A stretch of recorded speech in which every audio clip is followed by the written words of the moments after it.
My name's Eli Delaney, and I have the honor of meeting some pretty cool people. These are the entrepreneurs, the artists, the creatives, the game changers that are making a positive impact in the people that they meet. And I'm a firm believer that the people that you meet can get you anywhere you want to go. And this show is my way of sharing them with you. It's my way of also helping you meet cool people. All right, welcome back, everybody. Eli here, and today I am super excited. I have a long-time friend. I have known this man since 2008 when we met in Atlanta at a seminar called Big Seminar. This is David Hancock. He is a Wall Street Journal and USA Today best-selling author, founder of Morgan James Publishing, and recognized pioneer of hybrid publishing. He is celebrated by NASDAQ and Publishers Weekly for his innovative impact on publishing. David has authored over 20 influential books, including The Babylon Blueprint, which I have personally read is an amazing book. The Babylon Blueprint for Authors, which is sitting on my dining room table right now because I just haven't had a chance to read it yet. Guerrilla Marketing for Writers, which I still have in my library, and Performance-Driven Giving. He is an amazing, amazing friend of mine, and I welcome him to the show. David. Eli, what an honor and a privilege it is to be here with you today. I'm so grateful. And this is some great books, absolutely, if I may say so humbly. Those are some great books. I just think so a little bit of history. I know you know all this, but you and I met at Big Seminar 2008. This is when I got to meet like one of my first real idols in the marketing world, which was our friend at the time, Jay Conrad Levinson with Guerrilla Marketing. Yes. It's really sad how many people have no clue the history of impact that he's made on marketing that still is super, super important today. And I got to know him. And that was when you guys announced that he was coming over to your publishing company. He had just finished his contract with the other guys who were not being so good to him. And he came over to you. And that's when I got to learn about what hybrid publishing is. I learned about Morgan James, which, you can tell the story about a little bit more about, where the Morgan James comes from. And you and I got to meet, and it's been a long time friendship ever since. Oh yeah, man, it brings back some good times. It's almost 20 years. I can't believe it. I know. I think about some of this stuff. I'm like, oh man, I am getting old. Yeah. So funny thing with Jay, huge guerrilla marketing fan. I discovered guerrilla marketing in the 90s when I was a banker. And really, I'll tell this more later, but really he was instrumental in me writing my first book and then also launching the publishing house. But I worked with him for years before I met him in person. So you and I were talking earlier about another mutual dear friend, Bob Berg, who you've been a fan of and talked to and communicated with. Hadn't met him yet in person. Well, I hadn't met Jay in person until like 2003. Years and years and years. We had already co-authored some books together. At that point. But it's amazing how these events with other cool people bring you together to meet in person some new cool people. In fact, I took a video real quick of me meeting him for the first time. I was like, I've known you for years. This is the first time. I was like, oh, this is like awesome, moment for me. But yeah, those were some good events. Some good times. Yes, a good time. So something we didn't talk about on our little chat before, but I'll bring this up now because it is so relevant to this whole bit of the conversation. That, we were just talking about the follow-up code just came out last week as of this recording. So something a lot of people don't realize. I coded Sylvie Fortin in here. Did you? I did, yes. For anybody who doesn't know Sylvie, which a lot of people wouldn't, which is really sad because she was an amazing individual. Sadly, we lost her several years ago. But she taught me one of the most important principles that I still use today when it comes to email marketing, which is my entire business right now, which is people talk about the relationship is in the list. And it's such a fallacy. That the money is in the list, excuse me. The money is in the list. That's what everybody talks about. And it's like, that's not what it is. The money is in the relationship with the list. And I remember seeing those. I was actually in Phoenix in 2008 at one of, I don't remember which name Armand had for the event. It was one of those. And that's when I met her. And so that has always stuck with me. It's always been one of my core principles when it comes to email marketing. And so I was like, I need to make sure that I put that quote in the book as well. So yeah, she taught me that it builds trust. and Yes. consistency with it builds trust. You can have really great success with a list that you're kind of haphazard with, or kind of Mhm. non-consistent, but the more consistent you are, is what she taught me. It builds trust where they're ready to take action when you're ready to ask. Absolutely. Yep, that's the whole thing. All right, I could talk about email marketing all day long, but it's not about me, it's about you. Let's talk about so Morgan James Publishing. I was super excited to see some of the growth that you had because I saw when Jay signed on with you, it was literally like at that event when you guys announced it. And then some of the other authors that you had go through there, Brendan Burchard, I remember, Yeah, you mentioned you're working on something with Bob Berg right now, yeah, and you have had some of the most amazing people that are influencers before the word influencer was bastardized like it is now. right. But that were in the internet marketing space, like, our friend Arvin Morin, and people like that. And I've seen you do so much to help elevate these people that it's been awesome to see that process. So tell us a little bit more about how did you how did you get started thinking about, okay, I'm going to start a publishing company, because that's been a while now. Why would you do that? Right. Real quick though, Armin Morin has had such a significant impact on Morgan Mhm. James. He was a friend of mine when I was a builder back in the day, like long time ago. We've been friends since the early '90s. Right. And I was his banker when I was a banker. And then when we started the publishing house, he started the big seminar. And I was too scared to go and promote Morgan James. I wasn't confident enough. I had a full time day job as a banker when I launched Morgan James. And then he Right. tricked me to come to the next event and really just promoted me. And I credit everything to his openness and his confidence in me. So Yeah. just mentioning that name just brings tears to my eyes. I love that man Yep. so much. Yep. But I love Jay Levison too, and he's been a big part of our success. In fact, he was on our advisory board from the year before we started to the day he passed away. Big Mhm. influence on us. But I'll go way back. I won't go back to birth, but I'll give the highlights. And there's a succession. As an entrepreneur, let me go back even further. So I was a banker back in the '90s, fat, dumb, and happy. Never imagined doing anything else. They were paying me stupid good money for a college dropout. In fact, I even barely passed high school. I was too busy chasing soccer balls and my now wife of 36 plus years. So that's a good thing, right?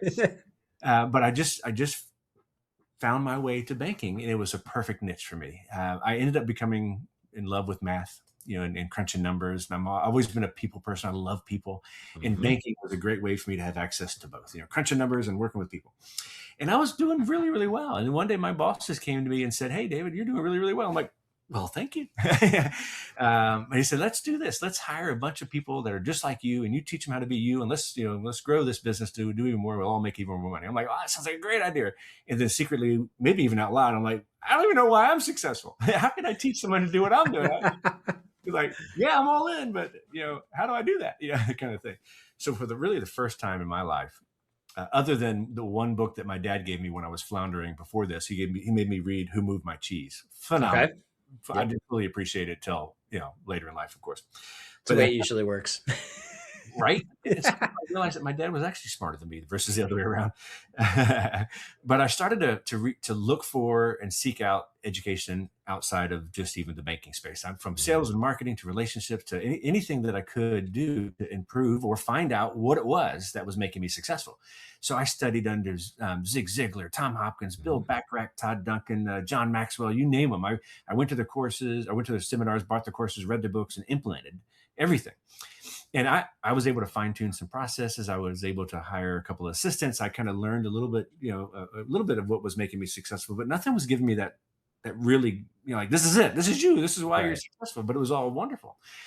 But it wasn't until I came to work one day and somebody, to this day, an unknown person, left a copy of Guerrilla Marketing on my desk. Mhm. And I had never heard of it. And I was looking for that stuff. And it was by Jay Levison. And it was all about doing unconventional things to gain conventional goals. And I mean, it wasn't at the Barnes Noble when I went and looked at it. Evidently, it was sold out. It wasn't at the library. Evidently, it was checked out, but it was exactly what I needed. And I realized that I was a gorilla and didn't know it. I was leveraging my time, my energy, my imagination, serving others, helping others realize their goals, adding value, understanding the relationship and nurturing that relationship. And it was called guerrilla marketing. Yep. Though there's 100 things you can do to market yourself, the real thing is relationships, which I love you so much about emphasizing. And it just transformed my life. It gave me exactly what I needed to realize I wasn't special. I just had the right formula and was able to hone into it. Mhm. So at that point, I immersed myself with all thing gorilla. I mean, I bought every book that had the letter G and the letter M. And I think the one I just showed you was the first edition, but I think I met him in the second edition. Okay. The fourth edition is dedicated to me and Armin, by the way. I don't know if you knew that or not. I didn't know that. That's Yeah, awesome. yes. So I just immersed myself. So one of the books was Guerrilla Marketing in the 90s.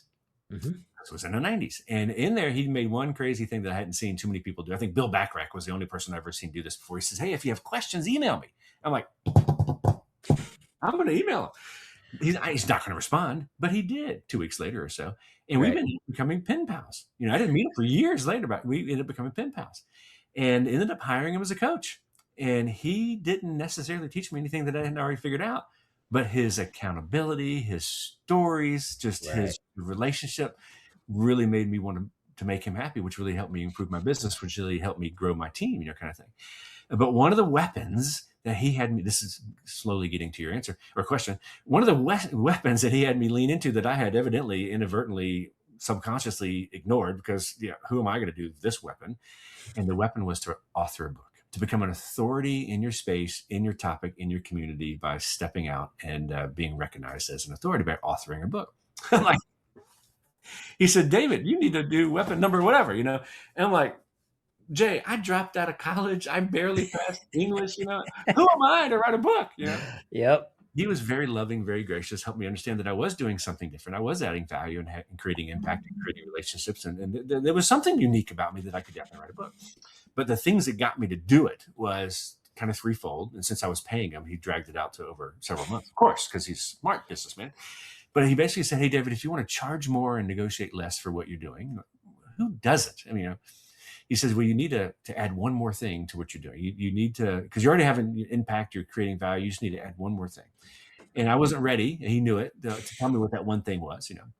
I kind of let the cat out of the bag as to author a book. But in the second time, he said, hey, let's talk about this whole opportunity, now to maybe even have clients that you wished you could do business with that would start coming out of the woodworks if you would write a book, kind of thing. And like, sure, they were. I was a top producer, but there were certainly celebrity real estate agents because I was a mortgage banker. Right. That weren't getting their business, or there's certainly big lawyers or big CPA firms that I wasn't getting their business. They had the biggest money, kind of thing. And I'm like, yeah, I can appreciate that. And then he also said another time, hey, wouldn't you like to have the media start calling you on a regular basis? And I'm like, I don't know if I'm a talking head, bobblehead kind of guy, but yeah, I can appreciate that. He said, well, they'll start reaching out to you if you do one more thing. And that was to add the book. And I laughed and cried at the same time when he finally revealed that I needed to write a book. I'm like, who the heck am I? But I was a good student, a good mentee, and realized I did have something to say. He helped me with an outline, and I ended up writing the book on the couch in the evening after a stressful day. Mortgage banking can be pretty stressful. It was a lot of fun because you get to meet cool people and you get to crunch numbers.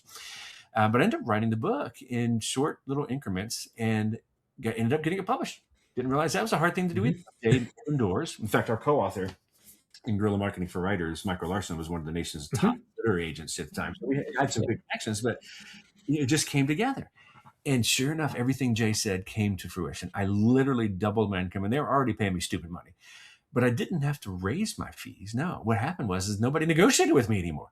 Right. So that was good. And sure enough, the media started calling me on a regular basis, and clients would come out of the woodworks. And of course, I swallowed my pride, took their money. But it was just exactly as Jay laid out. And I was able to create a team, and we were able to add value, and it was amazing.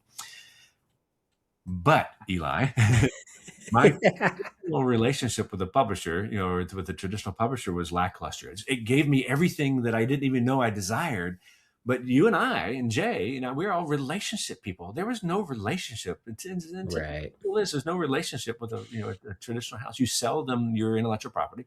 They make decisions on your behalf, with or without you, mostly without you. And then they don't give you any resources to figure out how to sell books, and they yell at you for not selling enough books. Hmm. And then in my case, from a business book perspective, I had to get permission to do PowerPoints and to go out and speak on my Right. book. That's the part that blew my mind right there. When I learned that, and I learned that at the event that you and Jay were talking about when he was moving over, I was like, oh, I didn't know that it was that bad. Yeah, yeah. Yeah. Very frustrating. And I sold a lot of books. I think the bank I worked for bought 40,000 copies of the book, and they bought it from Barnes and Noble. So I was doing good. Right. But after I was done with my traditional deal, and there's lots of side stories, there. But after I was done with my traditional deal, I'm like, what the heck do I need a publisher for? I'm a best-selling author. I'm going to go do this on my own. So I went and self-published a handful of books, which is Hmm. absolutely better than doing nothing at all. So I'm a big, big proponent of self-publishing. But after being in bookstores and after having that level of credibility and being a media darling and all that kind of stuff, it was different. Again, there's pros and cons to every decision we make. What happened was I filled my garage up with these beautiful books that I thought I could sell the numbers that I had sold with traditional distribution. And with Yeah. self-publishing, you've got Amazon, which is wonderful. And for Hmm. most people, that's like the biggest resource. But I couldn't sell as many as I thought I could. And I couldn't get interviewed on media. They required a publisher to vet their audience because they don't have time. And their producers require that everybody you bring on TV needs to be vetted. And if you don't have time, you can leverage a publisher to say that Right. you're the right person saying the right thing at the right time. And it was frustrating. And I go to Jay, who's still a friend and mentor at that Hmm. point, and I'm like, somebody's got to fix publishing. Especially for we entrepreneurs, because we entrepreneurs don't like to give up control. We don't like decisions made for us or on our behalf without us being included, and then we don't like to ask for permission for anything. We Yep. barely like to ask for forgiveness for doing what we're doing. Right. And there are pros and cons. I love the traditional distribution, being in bookstores, the credibility, the opportunity like that. And I really love being in complete control of my content. The book covers were exactly what I wanted, and the content was mine, and I made a higher percentage. I made more money on the books I sold. But it's like, man, there had to be a better way. So I go to Jay, and I literally am like crying. There's got to be. And I met a lot of people along the way. As a speaker, you end up meeting people that are having the same process you are. And I think in the late 90s, early 2000s, when we entrepreneurs really started to lean into the power of the book. And I blame Jay because it's weapon number whatever, the book. Absolutely. So he calms me down. He says, hey, we'll figure it out. He says, I'm still good friends with Houghton Mifflin, who published the original market. I bet I could get them to create an imprint to serve we entrepreneurs. So I'm like, yeah. So he said, why don't you put together an outline for what you think a great relationship should look like between an entrepreneurially minded author, or he may have called him a guerrilla entrepreneur, Hmm. and a publisher. And so I'm like, challenge accepted. I could do that. So I pour my heart and soul into this outline where the authors retain complete control and ownership of their intellectual property. And the publisher makes decisions together with an author and maybe make some decisions that benefit the author. Hello, Imagine that. right? And then teach them the things that Jay taught me is how to sell a book. It's really hard to sell a book, by the way. In fact, it's easier not to sell a book than it is to sell a book. I'll explain that later. But I just pour my whole idea. I pour all the guerrilla marketing stuff that Jay had taught me and that I had learned, a lot of the Zig stuff, the values-based selling, the serving others, all the stuff that I learned from those other gurus, and just layered it out into this outline. And I just presented it to Jay like, Right. take this to Houghton Mifflin and we'll have a place to publish. And he loved it. But as a good mentor, he said, now go do it. He did not take it to Houghton Mifflin. Right. Oh my gosh. And again, I laughed and cried at the same time, but I was like, maybe I could, and sure enough, decided to launch that idea.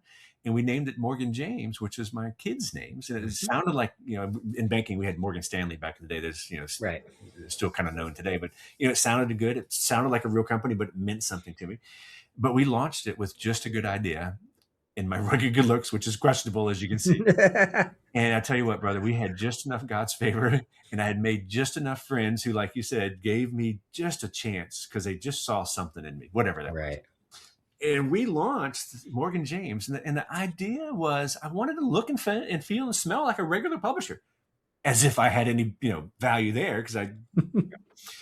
But oh, ye of little faith. That's what we call entrepreneurial bliss, though, right, Eli?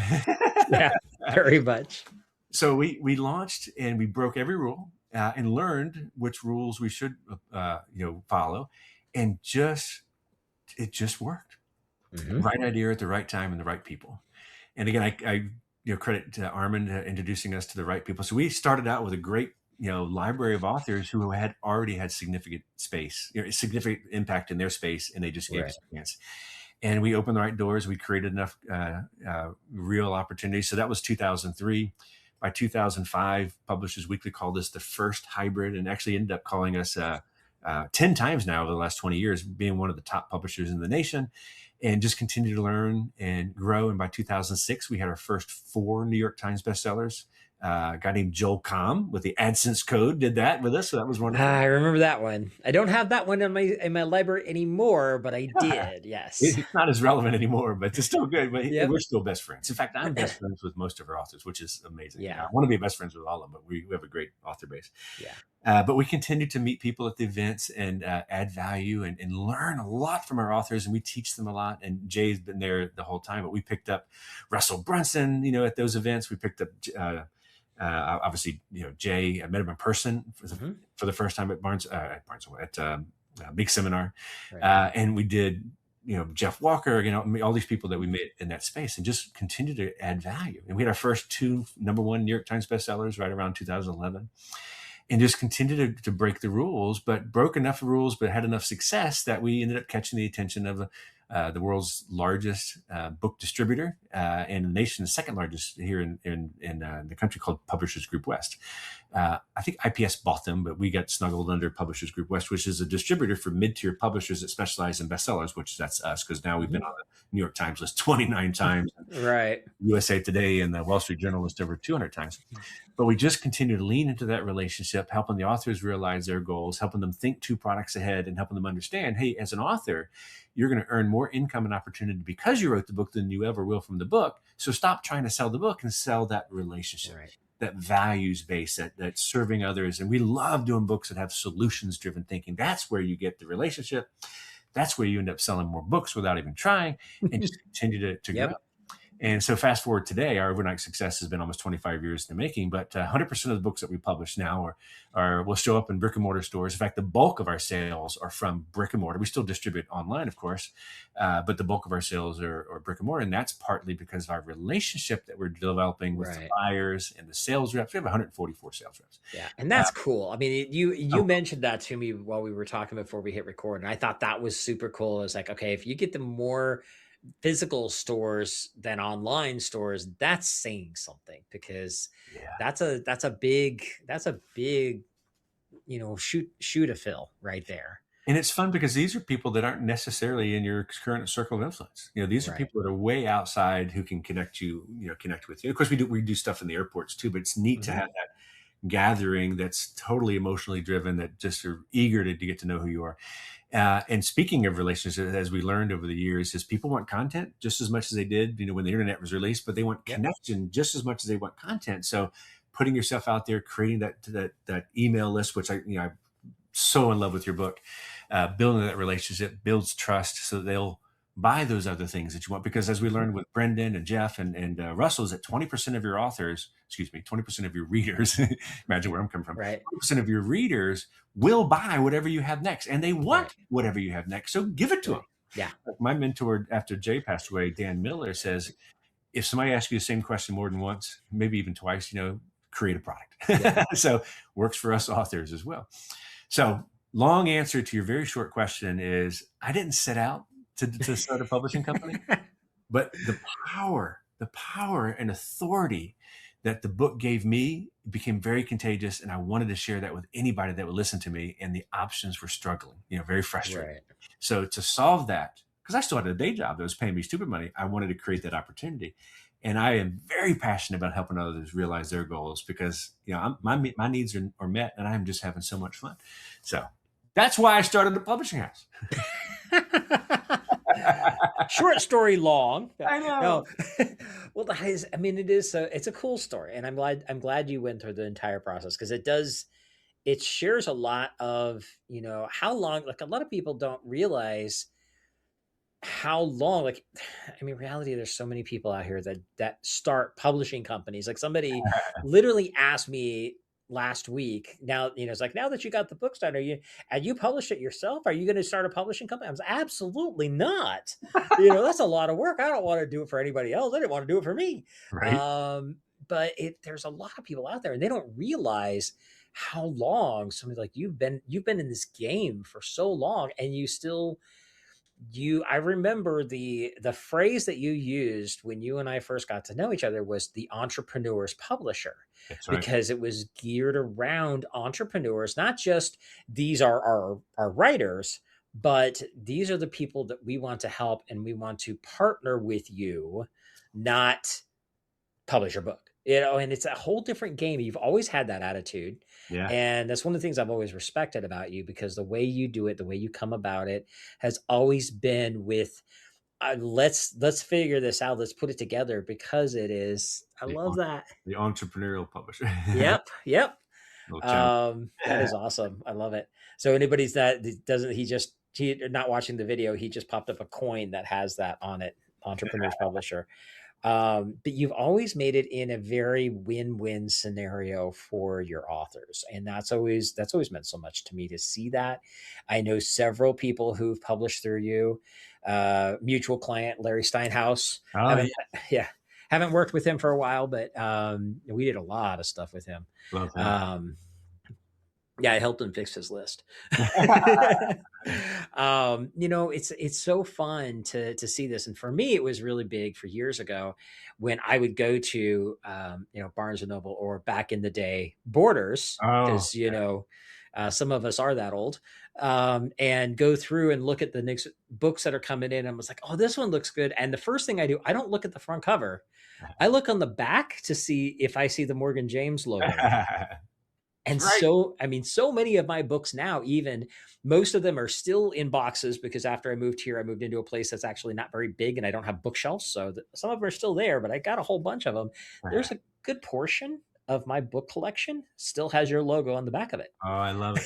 And we only do 3 a week, so it's not like we're flooding it, but it's so honored to see how they're connecting with their readers, and they're being picked up by the stores, and the stores are leaving them there because they're selling consistently. It's so exciting to walk into a store and see that. That is so cool.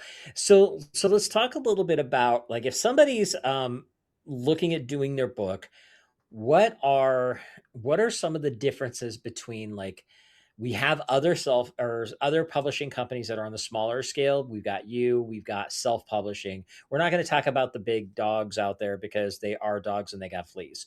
We'll With all talk. due love and respect, of Yeah, course. with all due love and respect. I can say that. You can't. You might not be able to say that. I can say that. But what would be the difference on choosing which direction to go, or maybe if they're getting ready to possibly use a publisher, what are some of the questions that they need to be asking and thinking about to make sure that this is the right choice for them? Oh, it's such a great question. That's really important to me too. And I have a passion for helping authors find their right path. There is a right path for each and every one of you that want to write a book, and it doesn't necessarily mean that one's wrong. There's the self-publishing, there's the dog publishing, the traditional publishing, and then there's something in the middle that might be perfect for you. But there is a right path for you. So it really depends on what your goals are. So for me, I was able to leverage that credibility of the media understanding that I was the right person saying the right thing at the right time. I was able to fully appreciate that broad distribution into physical bookstores to help, and physical bookstores, contrary to popular belief, are thriving. They're opening up more stores. Barnes and Noble is opening up more stores than ever. They're doing really well. Made some really fun changes that really had an impact. But it really depends on your goals. So for full autonomy and a higher royalty rate, self-publishing might be what's best for you. As long as you invest in a quality cover and a quality editor, you could do really, really well. But if you're looking for that additional credibility or the additional distribution, you need to work with a publisher that has that kind of distribution. Or if you want to just sell your work and let's see if a publisher can just do all the work for you, that might be, for the big guys. But from an entrepreneurial perspective, I'm assuming that probably many of the listeners on today's show might be fellow entrepreneurs. Being able to leverage the book is something that you might want to lean into. And that kind of brings down to like a somewhere in the middle or the self-publishing side. But I spend probably the first 40 pages of the new book, The Babylon Blueprint for Authors, kind of laying out the landscape of publishing, and all the various options. And there's been a lot of bastardization of the word hybrid publishing. Honored to be the first, but now Publishers Weekly calls us an unconventional publisher, which is a big gorilla word. So I love that. I don't care what they call us as long as the authors are happy. You know what I mean? But there is a right path for you, and being able to lean into it and leverage it to grow more for your business if you want to, or just to establish a legacy book for your family. There's a right path, for you. Things that authors often forget, no matter how you end up publishing, is the best time to start marketing your book is the moment you decide to write it. As with any product, as Eli would probably say, the best time to start marketing your business is the moment you come up with that idea. But it's so crucial in book marketing because you've got to cross two bridges between now and the time that you're ready to say, hey, go buy the book. Or in the case of a traditionally distributed publisher like us, pre-order the book, because pre-orders matter. Pre-orders is what gets us, in the physical bookstore so well. And the two bridges are simple. One's the authority bridge, and really it doesn't matter the genre, but the one's the authority bridge and one is the permissions bridge. So the authority bridge is when you step out and say, hey, I've decided to write a book. It's about this, and this is why. Here's what the book is about. Don't sell it. Now's not the time to sell it, but right now is the time for you to step into that authority role. Nothing gives you more authority than authoring a book, regardless of how you publish it. But you earn that authority by demonstrating that authority, by stepping into that role, creating content, and then sharing you. Again, as I mentioned earlier, connection is equal to content. So they need to see you playing with the grandkids. And I don't have grandkids yet, but in our age, or driving on the beach, or playing with the dog, whatever. They need to get enough of you to really feel like they know, love, and trust you, but they want to see you as an authority. Because what most authors do, and you don't want to fall victim to this, is they'll hold a book real close to their chest. And then on some random Thursday out of nowhere, they'll bounce out and say, hey, I wrote a book. It's about this. It's really about me, though. Help me be an Amazon bestseller. Me. And it's like, dude, we had lunch yesterday. You didn't even tell me you had a book. and those things may work in hitting a number one Amazon, because you can sell 9 books to hit number one on Amazon. But your list will unsubscribe. You're not selling me. You haven't earned the right to sell to me yet. I didn't come here to be sold to. And it's really frustrating. And authors get frustrated and they stop. But no, that's not you. You're demonstrating authority. You're stepping into that role. People are starting to be very vested in this process with you. And they're now getting like, when can we buy this book? I'm like, I'm ready. Tell me more. That's when you cross the second bridge, which I lovingly call, as I mentioned, the permissions bridge. Straight out of Seth Godin's book, Permissions Marketing. I'm not going to take ownership for it, but that's when you've earned now the right to ask, and they're willing, ready, and eager to give you the money at that point. And then that's when you have a successful release into the world with your book versus a launch that will usually something come back, right? We don't want that. So that's what authors forget to do most. But there is a right path for you, and there's a right way to do it. And I'm happy to help anybody that wants to find the right path. So hopefully that helped a little bit. No, that's great. It's like for me, it was like I probably didn't do enough promotion ahead of time talking about the book, because I thought I was going to have it done in January, and now we launched it in April. So I'm just like, it just kept dragging on. But I shared enough that people were like, okay, when's the book out? When's the book out? When's the book out? And Right. so it was awesome, because I had a lot of people to help me, get it out there. A lot of people shared. Now I get the fun part of people are starting to share posts with pictures with it and stuff. So that's fun. Yes. But it is one of those things that, like, and I always share this story when people talk about the book, and even when people are asking me about my book, I was like, you write a book for the purpose of establishing the credibility to share your wisdom out there and let people know you're legit. You will don't get upset by when I say this. 90% of the people that get your book probably won't read it. That's true. But you will open up so many doors. And I remember when my first book came out, which was 2014. I kept saying it was 13, but I guess it was 14, in somewhere in that range, a long time ago. And I had the proof copy in my hands, and I go to a local chamber of commerce group, and I'd been going there for, probably close to 12 months actually at that time. And I had been trying to get into to do workshops with the Small Business Development Center. And the director over there pretty much kept blowing me up. He's like, oh, we got a marketing guy. Well, it's like, yeah, I know you got a marketing guy, but he focuses on websites. I focus on email. They didn't have an Eli. Hello? Yeah, they didn't have me. I mean, I kept trying to say, like, hey, I'm definitely better looking than that dude. But hey, but he just kept blowing me off, would not give me the time of day. And it was so funny, because the day I walk into this event, there's probably 50 people in there, and everybody's doing their 30-second commercial like they all do. And it gets to me, and I'm like, you guys all know who I am, but I'm super excited. I just got this book. This is my proof copy. You can't even buy it yet, but I had to share it with you. This is, this book is coming out next Friday or whatever it was. Yeah. As soon as we finished the circle, that dude comes barreling over to me, snags it out of my hand and says, "Let me see this." And then starts thumbing through it. Doesn't really read anything, just thumbs through it. "We should do a workshop together." And I'm like, seriously, dude?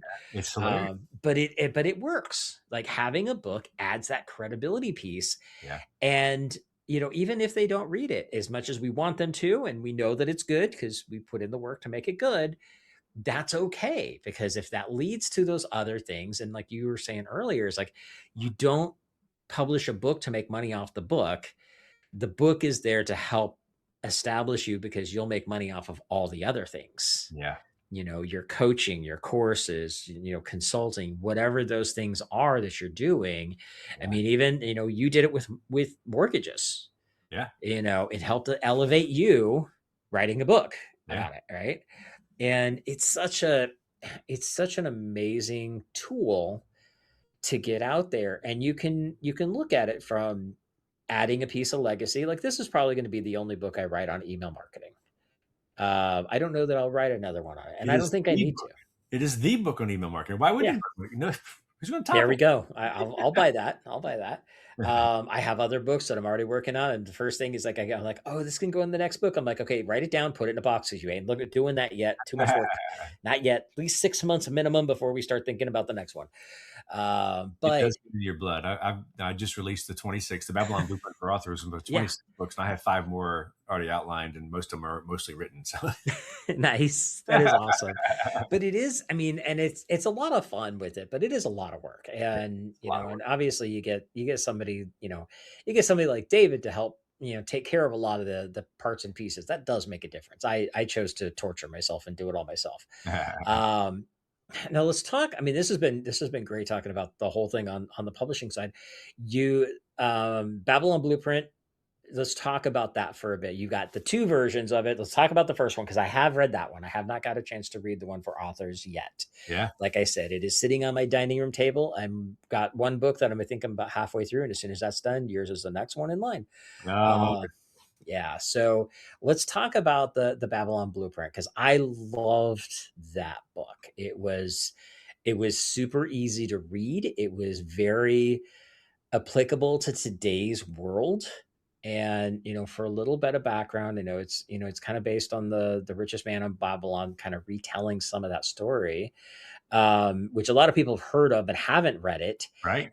I told you this before we hit record. I'm, for everybody listening, go buy David's book, read it, and then go back and read the Babylon Blueprint itself, or the richest man in Babylon, because this is a much more updated, fresh mindset that I think is will resonate much more for most people. So tell me, let's talk a little bit more about the book.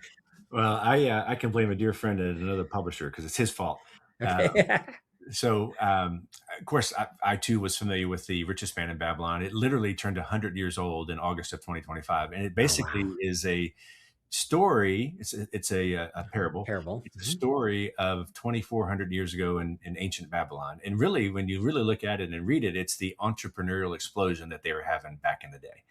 And I've always loved it, and I've read it online. I've printed it out. I've read it, and it's good. I took notes. I'm like, somebody needs to really teach a class on this, or do something with it. It's like really good stuff. And I've touched it over the years, but just really never did anything with it until my dear friend Nathan over at Sound Wisdom Publishing, and I'm holding up a copy of the book. Hmm. Sound Wisdom sent me a copy of what they did. Is they published The Richest Man in Babylon, the original text, in a beautiful leather-bound hardcover edition, Oh, nice. absolutely gorgeous. Original content with some fresh, I can't show you everything, but fresh illustrations. And I'm like, oh, this is so good. And I immersed myself into it again, but holding it, because I'm a very physical book kind of guy. Yeah. Holding it and reading it, that just gave me the supercharge. And I'm like, man, if nobody's going to do it, I'm going to do it. So I set out to kind of pull out the best principles of that book and tell them in today's language. And I ended up calling it the Babylon Blueprint. And basically, I do tell some of the stories, which are very, very fun. But I also pull out the mindset of money, making money, earning money, because they're two different things. Giving money, keeping money, and even the mentorship piece of it. And I just in a short 140 pages, just kind Mhm. of tell the story and compel you and give the reader the tools they need to be successful to understand money better. Honored to have gotten an amazing must read this book endorsement from Dave Ramsey for the back cover. I couldn't put it on the front cover, but it's okay. Back cover was, and it was just so much fun to do. And it was so, funny thing though, Eli, this happens to all of us writers. I'm like, I finished and like, oh, I love this. Will anybody else care? Is it actually? So I had to get some Yep. readers to tell me it was wonderful, and just kind of moved on from there. But yeah, so that was the inspiration there. So I got all excited about writing a book myself because most of my books have been co-authored over the year with Jay Levinson, with Bobby Kipper, and Mhm. just I've done really well. And I love collaborating with people. But this is the first book I wrote by myself since my banking books, but the original banking books back in the day, and it was so fun. So a little side story. So in Guerrilla Marketing for Writers, which is in its second edition now, but the second edition is 16 years old. We were working on the third edition when Jay Levinson passed away. Mhm. And it was always so tough, emotionally tough for me to go back in. It's because many times I wanted to go update it. Now, we wrote it to be as timeless as possible, but Right. I kept going back into it. It was just too emotional. I mean, he and I became best friends. I mean, my kids called him Uncle Jay, and I spoke at Right. it. I gave the eulogy at his funeral. I mean, we were so close. So it was really difficult. So Right. I get all charged up after writing the Babylon Blueprint, and I go back to Guerrilla Marketing for Writers, and I'm going, I can do it now. I can do it. And I get into it. I still get into the weeds of the emotion. So I just set it aside and I go, okay, I'm not going to write another guerrilla marketing book. I'm not just going to write a book about the landscape of publishing and then update the 100 weapons in this book. That we still call them weapons. There are Right. tactics in there. And it just came together. It just came together. So I know you're going to love it. But for 100 years, people need to continue talking about the Babylon Blue, the richest man in Babylon. So hopefully, Mhm. with my infusion of today's wisdom from me, hopefully people will resonate it and keep those principles alive, because it can absolutely change your life. We'll keep it going for another 100 years. That's right. I love it. This has been awesome, my friend. I knew this was going to be a great chat. You and I could talk for days, seriously. So, as we're starting to wrap up here, is there any last words of wisdom that you would like to share with our listeners before we kind of close out here? And this is where you and I are so aligned, brother. So it is so easy for entrepreneurs to stay hidden in their offices or behind the desk, or go to the occasional seminar and get out there. But the reality is, where we bring the most value to the world is creating and nurturing the relationships that we meet, and people that are around us. So we've got to get out, and we've got to get in front of it and get people to know us and meet people. I would not be where I'm at today if I didn't go places and meet people that have absolutely changed my life. So I encourage every one of you to reach out and look for opportunities. In fact, I talk to our authors about this all the time. Create opportunities to connect with your readers. Read and meet cool people, because there are Mhm. so many cool people out there who are going to think you're cool too, which is wonderful. But you got to get out of your comfort zone and get out there and network with them and get to know them. So get out of the house, go to the seminars on a regular basis, engage, sit where you don't normally sit when you go out. You definitely need to go out and meet people, because the cool ones will shine, and you'll end up being one of them. Yep. And then figure out how you can serve others, just like Eli does. He thinks this is about him and his show, but really he's promoting me, and I'm so honored, and it's been such a blessing. But that's the way he gives. He gives and gives and gives. So be like Eli and develop those relationships. Look for reasons to create those relationships and nurture them. And then 20 years later, hopefully you'll be sitting here talking to one of us saying, I met him 20 years ago. Yep. That's what it's all about. I love it. Awesome, my friend. Okay. So you kind of already answered this. So I'll give you the opportunity to opt out if you kind of already did it. Uh, But if you have more, last two questions. Last one's the easy one. How do people get a hold of you? Which we always appreciate. But before that, I always ask, what does meet cool people mean to you? so I may have already spilled the beans on my feeling on what meet cool people means to, but it really, um, now I'm on spotlight. So meet cool people means to me is the opportunity for growth internally, but also to grow others, because we also have impact when we meet cool people. So I think the more that you reach out there and try to meet cool people, or be the person that needs to be met as a cool person yourself. I kind of alluded to that. It's an opportunity. So meeting cool people is an opportunity that you need to seize and take advantage of, and then you can change your lives. So that's kind of a rough version of my thinking for that. And the best ways to get a hold of me, I'm very easily to find. I'm the founder of Morgan James Publishing. I'm all over the social media, but You go to morganjamespublishing.com. You can also go to davidlhancock.com, because some guy started writing books named David Hancock long before I did. And I'd separate myself and become my own cool person. So go to davidlhancock.com or morganjamespublishing.com, and you can find me on Instagram, Twitter, Facebook, all those wonderful places. But make sure when you reach out, because I want you to reach out, let me know that we met because of Eli, and I will absolutely give you all the time you need to talk. I want to meet, because you're cool people too. I want to meet you guys. Awesome. Love it, my friend. I really appreciate you. Thank you so much for coming and hanging out and visiting and telling your story. I really appreciate it, man. It's my favorite topic. All right. Well, everybody else, get out there. Have an amazing week. As always, if there's anything I can do to help you out, reach out and let me know. Take care.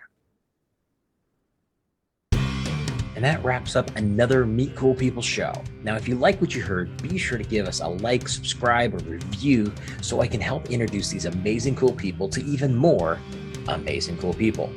And just remember, meeting cool people is just the beginning. You need to have a system in place to follow up with the amazing people that you meet. This is exactly what we do for our clients. Now, if you'd like to see if my team and I can help you, go to convertmoreclientsnow.com and check out the case study video to see exactly how we're helping our clients turn casual connections into cash clients for life. Again, go to convertmoreclientsnow.com and see how we can work together to turn you into a follow-up rock star.